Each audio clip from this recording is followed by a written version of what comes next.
Cockroach जनता party की मुखालफत कर रहे थे, उनके खिलाफ बोल रहे थे। लेकिन मैंने ख़ास तौर पे ये बोला था कि अभी इन लोगों को थोड़ा समय देना चाहिए, देखना चाहिए, ऐसे ही किसी को नकार नहीं देना चाहिए। अगर वो गैर कानूनी तरीके से, क्योंकि प्रोटेस्ट करना कानूनी अधिकार है हर एक नागरिक का, इनके साथ अगर कोई भी ज्यादती कर रहे हैं तो इन्हें तो भ्रष्ट अधिकारियों के लिए, दिल्ली पुलिस के लिए नहीं, भ्रष्ट अधिकारियों के लिए हाय हाय के नारे लगाने चाहिए। जो आरएसएस और बीजेपी है उसके खिलाफ कोई भी आंदोलन करेगा तो हम लोग उसके साथ रहेंगे। तो और जो भी अधिकारी अमित शाह साहब के इशारे पे एक टांग पे नहीं खड़ा होगा उसको निकाल बाहर करेंगे, उसको साइडलाइन कर देंगे। ये तो जग जाहिर है, इसमें कोई शक और शुबे की गुंजाइश नहीं है। फिर भी इन लोगों के खिलाफ कोई मुकदमा दर्ज नहीं हो रहा, इन लोगों के खिलाफ कोई अभी बड़ा लाठीचार्ज भी नहीं हुआ है, कोई भी ऐसी गतिविधि नहीं हुई है, सिर्फ बिजली काटी गई है। तो अब इनके ऊपर हम जैसे लोगों को शक होने लगा है कि इनको जरूर कुछ ना कुछ करके दिखाना पड़ेगा। ये मुंह दिखाई वाले प्रदर्शन जो है ये हम लोगों ने बहुत देखे हैं। हम लोगों ने तो इनको ब्लैंकेट मदद करने का वादा कर ही रखा है ना। कोई भी इनके खिलाफ कुछ कार्रवाई होगी तो मेरा ऑफिस वहां से ज्यादा दूर नहीं है, ये मैं अभी भी बोल रहा हूँ। ईवीएम का आंदोलन है इस देश को बचाने के लिए, इस देश के लोकतंत्र को बचाने के लिए, इस देश के संविधान को बचाने। बीते 20 तारीख से दिल्ली के जंतर मंतर पर कॉकरोच जनता पार्टी का आंदोलन चल रहा है। दिल्ली पुलिस का कहना है कि हमने कुछ घंटों के लिए इनको परमिशन दी थी, लेकिन ये लोग अब यहां से नहीं जा रहे हैं। वहीं अभिजीत दीपके का दावा है कि दिल्ली की पुलिस ने, मौजूदा हुकूमत ने बिजली और पानी को काट दिया है। क्या संविधान के मुताबिक ठीक है बिजली पानी काटना? क्या इस देश में आंदोलन नहीं होने चाहिए?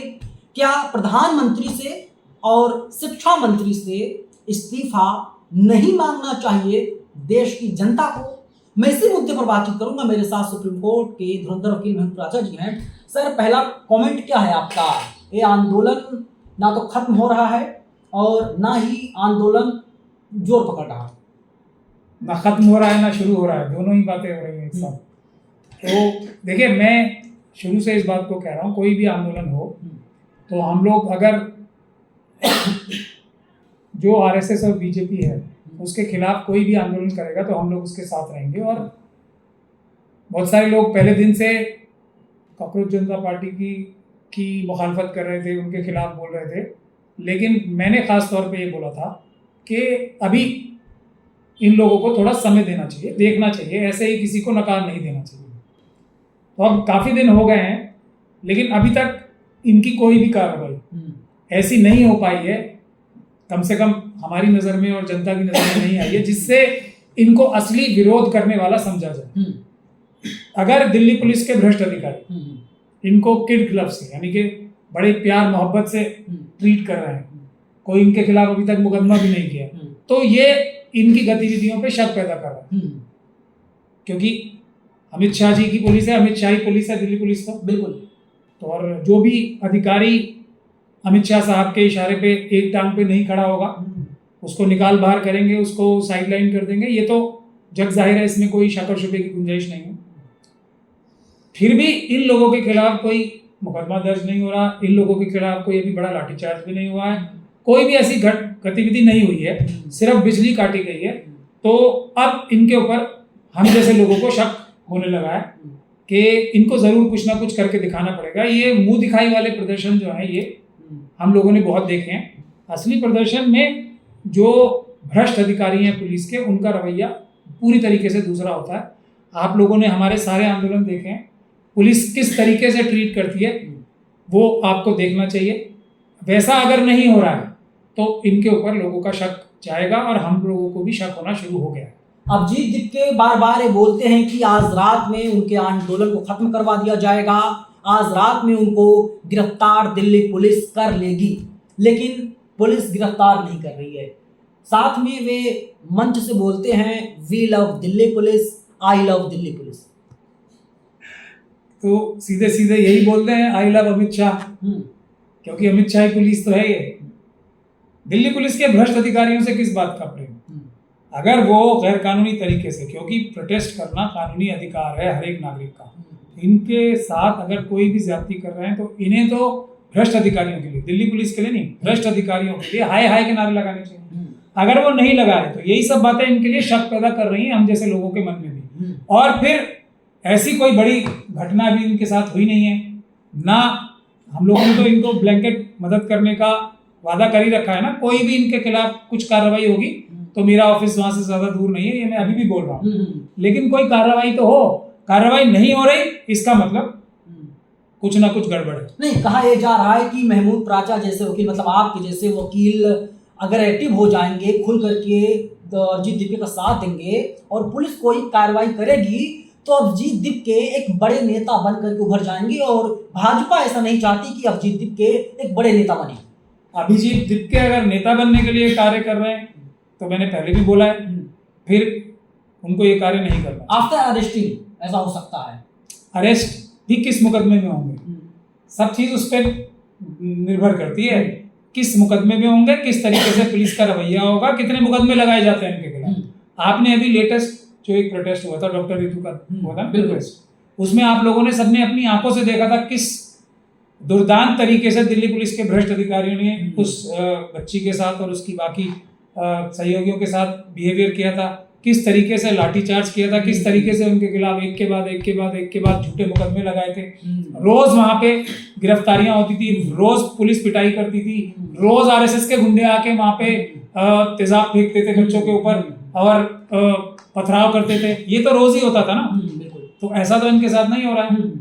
तो ये सब चीजें शक पैदा कर रही हैं और शक धीरे धीरे और मजबूत होता जा रहा है। और अभी तक किसी भी वकील से इन्होंने कोई ऐसी मदद भी नहीं मांगी है, तो इनको अभी कोई ऐसा खतरा भी नजर नहीं आ रहा। तो लेकिन सर सवाल है ना कि अब आप बताइए कि आगे क्या कुछ होगा। आंदोलन चल रहा है, हम लोगों ने देखा कि इसी देश में, दिल्ली में ही खासकर दिल्ली के सारे बॉर्डर्स पर किसान आंदोलन चल रहा था और आंदोलन चला लगभग 1.5 साल तक। 700 से ज़्यादा किसानों की शहादत हुई और नरेंद्र मोदी को रोना पड़ा, झुकना पड़ा, उस काले कानून को वापस लेना पड़ा। नरेंद्र मोदी ने कहा लगता है मेरी तपस्या में कोई कमी रह गई थी। तो हो सकता है कि ये भी आंदोलन लंबा खींचे और नरेंद्र मोदी जी कभी टीवी पर आए, बोले कि देखो जी हमने बहुत बड़ी गलती कर दी थी धर्मेंद्र प्रधान को, अब हम उनके पद से, शिक्षा मंत्री के पद से बर्खास्त कर रहे हैं। बिल्कुल ये भी हो सकता है और नरेंद्र मोदी जी अपने आप को वाई लूट लें। लेकिन पहले दिन से हम लोग बोल रहे हैं कि आंदोलन हो रहा है, सरकार के विरोध में हो रहा है, यही एक अच्छी बात है इसमें। इसके मुद्दे ऐसे नहीं है जो सच में आरएसएस और बीजेपी को इतना सा भी नुकसान पहुंचाए। ये है बुनियादी बात। इतना सा भी नुकसान आरएसएस और बीजेपी को पहुंचाने वाला कोई मुद्दा इनके पास है ही नहीं, ना ये उठा रहे हैं। आज नीट के एग्जाम हो गए, सही या गलत तो ये तो आने वाला वक्त ही बताएगा। क्या अब भी पेपर लीक हुआ है या नहीं हुआ है, ये भी आने वाला वक्त ही बताएगा। लेकिन प्रधानमंत्री साहब ने एक तरीके का फिर एक तरीके से अपने आप को हीरो बनाने के लिए कुछ देर के लिए एयरपोर्ट पे रुक के और उसकी पब्लिसिटी करा 2 घंटे तक। ये सब चीजें जो है ना, ये इस बात का पूरी तरीके से इशारा करती हैं कि ये आरएसएस और बीजेपी को कुछ नुकसान नहीं पहुंचा रहे हैं, बल्कि उनको फायदा ही पहुंचा रहे हैं इनका आंदोलन जिस प्रकार से चल रहा है। क्योंकि प्रधान साहब इशू नहीं है, नरेंद्र मोदी साहब भी इशू नहीं है, इशू है आरएसएस और बीजेपी।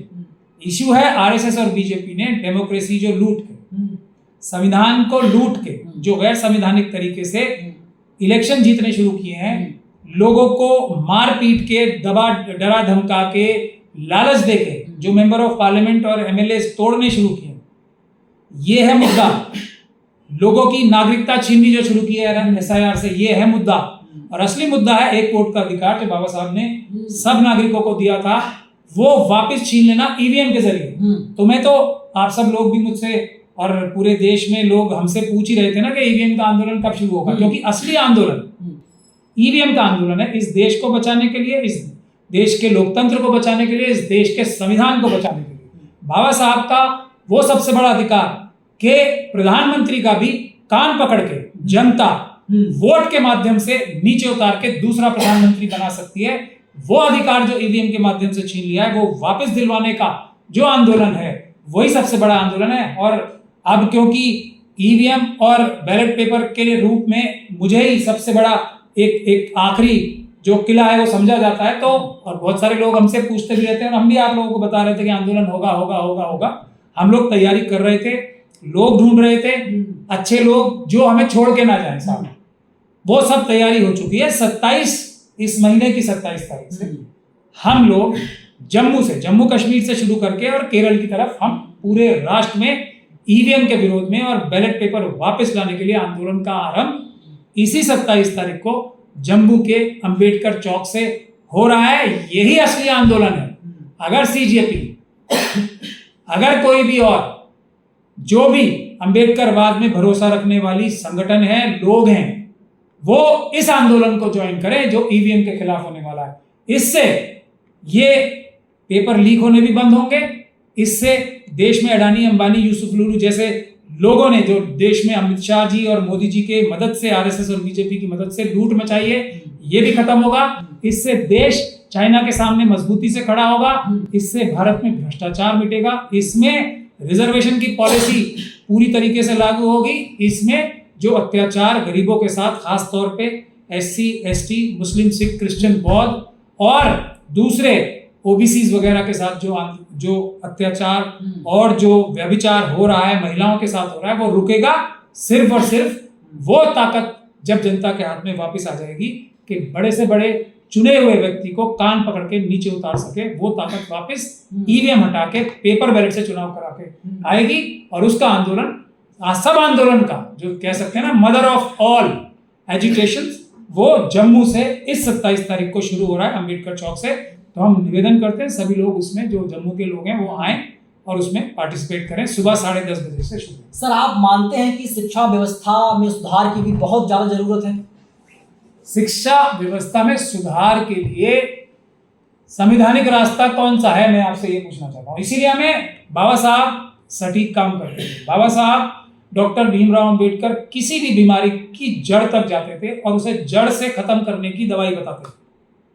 शिक्षा प्रॉब्लम क्यों है? क्योंकि जो शिक्षा की नीतियां बनाने वाले हैं, शिक्षा में भ्रष्टाचार रोकने वाले हैं, वो खुद भ्रष्टाचारी और चोर हैं। और वो कौन है? जो भी वक्त की सरकार है। मोदी जी, अमित शाह जी, आरएसएस और बीजेपी शिक्षा को इस प्रकार से बर्बाद करके, एक तो बर्बाद तो करना ही है उन्हें, क्योंकि अगर भारत का संविधान खत्म करना है, मनुस्मृति लागू करनी है, पहला काम क्या करना है? लोगों को शिक्षा नहीं लेने देना। तो एक तो काम वो करना है, और साथ के साथ में उनका जो एक एजेंडा रहता है हर चीज में से पैसे चुराने का, वो भी दो एजेंडे, एक पंथ दो काज हो रहे हैं, तो वो काम क्यों नहीं करेंगे? तो बीमारी की जड़ प्रधान साहब नहीं है, बीमारी की जड़ नीट का पेपर नहीं है, बीमारी की जड़ है आरएसएस और बीजेपी। तो वो कैसे खत्म होगी, उस पर ध्यान देंगे तो शिक्षा भी ठीक होगी, सड़क और रोजगार भी ठीक होगा, हेल्थ भी ठीक होगी, सब कुछ ठीक होगा। ये है बुनियादी बात। लेकिन विपक्ष जो है हमारी, ये सबसे बड़ा फेलियर। देखिए, मैं आरएसएस और बीजेपी को भी हम लोग विरोध करते हैं, विरोध करते रहे, लेकिन आरएसएस और बीजेपी से भी बड़े अगर कोई गुनहगार हैं तो वो हमारे विपक्ष की पॉलिटिकल पार्टीज हैं। क्योंकि उन लोगों को हटाने की जिम्मेदारी, उन लोगों को लगाम पकड़ के वापस उतारने की जिम्मेदारी संविधान के अनुरूप विपक्ष की पॉलिटिकल पार्टीज की है। वो क्योंकि नाकारा हो चुकी हैं, इसीलिए जनता को खुद आगे बढ़ के विपक्ष का भी काम करना पड़ेगा और अच्छे सरकारें आए। और अच्छी सरकार आने का एक ही तरीका है, एक ही डर है जिससे सरकार अच्छी तरह काम करेगी कि जनता तुम्हारा कान पकड़ के कभी भी वोट के माध्यम से सड़क पे ला सकती है। ये डर जब तक नहीं होगा किसी सरकार के अंदर, तो वो सरकार कभी काम नहीं करेगी। ये इतिहास है डेमोक्रेसी का, आप किसी भी देश में उठा के देख लीजिए। क्या अभिजीत दीप के सही रास्ते पर हैं या भटक चुके हैं? नहीं, वो तो अभी सही रास्ते पर हैं। इसकी ही बात नहीं हुई तो भटकेंगे तो बाद में, पहले सही रास्ते पे तो चलें। अभी तो हम लोग उनको इसीलिए टेस्ट कर रहे हैं कि वो सही रास्ते पे हैं भी या नहीं है। अब अगर वो दिल्ली पुलिस यानी कि अमित शाही पुलिस के भ्रष्ट अधिकारियों की को आई लव बोलेंगे तो फिर तो वो तो उस रास्ते से कोसों दूर हैं जो सही रास्ता है। बाबू साहब, किससे विरोध है? अमित शाह साहब से। किससे विरोध है? आरएसएस और बीजेपी से। ये भ्रष्ट अधिकारी किसने बनाए हैं? तो अगर भ्रष्टाचार की जय करनी है, उससे प्यार करना है, तो फिर आप अम्बेडकरवादी थोड़ी हुए, फिर तो आप जो हो वो तो दुनिया देख ही ले। जो किसान आंदोलन के प्रमुख चेहरे थे, उन लोगों ने भी अपना समर्थन दे दिया। उन लोगों ने कहा कि बेटा अभिजीत, तुम बड़ा अच्छा काम कर रहे हो। और आज दिल्ली में बाकायदा प्रेस कॉन्फ्रेंस हुई, उसमें कुछ सुप्रीम कोर्ट के वकील भी मौजूद थे और आज शाम को कैंडल मार्च भी हुआ। तो बड़ा सवाल सर ये है कि लोगों को एक भरोसा है, उम्मीद है कि ये लड़का जिसकी उम्र लगभग 25 साल 30 साल के आसपास है वो कुछ कर गुजरेगा, उसके अंदर जज्बा है, जुनून है, हौसला है। तो हम लोग साथ हैं, कब मना कर रहे हैं, लेकिन आंदोलन जैसे मैं समझा रहा हूं, आंदोलन होना चाहिए आरएसएस और बीजेपी को रोकने के लिए, बैलेट पेपर को वापस लाने के लिए। देखते हैं अभी उसमें कितना कौन साथ देता है। हम तो सबको आरएसएस और बीजेपी को छोड़ के सबको हम इनवाइट कर रहे हैं। अगर हमारी बात में तथ्य है, अगर हमारी बात में सच्चाई है, अगर हमारी बात में लॉजिक है, तो सीजेपी को भी चाहिए कि आए, हम लोगों के इस आंदोलन में समर्थन करें। हम तो प्रधान साहब का जो आंदोलन, हम इनका फिर भी समर्थन कर रहे हैं, जबकि हमें पता है कि प्रधान साहब तो कुछ भी नहीं है। मोदी जी अगर उनके कुछ नंबर बनेंगे तो प्रधान साहब को कल हटा देंगे और उनसे भी बड़ा प्रधान साहब लाके बिठा देंगे, जो शिक्षा का इससे भी बड़ा ज्यादा बड़ा अगर करने को तत्पर होगा। तो लेकिन बुनियादी बात क्या है? बुनियादी बात है लोकतंत्र बचाना। बुनियादी बात में देखेंगे आप ईवीएम के खिलाफ कौन कौन आता है, उससे टेस्ट है, असली टेस्ट, असली आंदोलन ईवीएम का आंदोलन है, पेपर बैलेट वापस लाने का आंदोलन है, डेमोक्रेसी बचाने का आंदोलन है। ये आंदोलन में कौन कौन साथ आएगा, ये जो एक अंग्रेजी में कहावत है ना, to separate chaff from the grain, यानी कि जो गंदुम है उससे जो उसका वो जो वो होता है, छिलके होते हैं, उसको अलग करने का जो आंदोलन है वो ईवीएम का आंदोलन है। अब हम देख लेंगे कौन कौन साथ देता है, कौन कौन नहीं देता। चलिए देखना होगा कि कौन कौन साथ देता है, कौन कौन साथ नहीं देता है। सहयोगी संजना के साथ मैं नवीन पानंदन, बाम से न्यूज़ दिल्ली।